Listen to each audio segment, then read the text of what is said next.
Hi everyone, here we've got Motorola Moto G 5G Plus, and let me show you how to remove and then add a Google account to this device.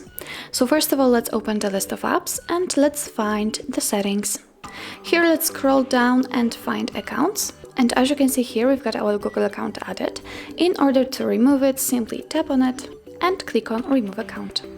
Click on remove account again, click on OK. Confirm with your pattern or PIN if you have one, and as you can see it simply disappears. In order to add new one, simply go to the accounts and click on add account. Let's choose Google. Make sure that you are connected with a Wi-Fi or any other internet source, and from this step you can either create new account if you do not have your own, or simply type your email or phone. So let me do this. Click on next. And now we have to enter our password, so let me do this out of the screen. Okay.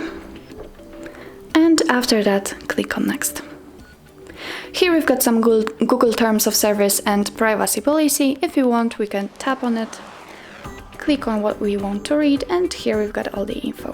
Click on close and I agree. Here we've got the backup and storage info. Click on accept. And as you can see, we've just successfully added the Google account to this device. So that's all. This is how to remove and add Google account to your Motorola Moto G 5G Plus. Thank you so much for watching. If you find that this video was helpful, please hit the subscribe button and leave the thumbs up.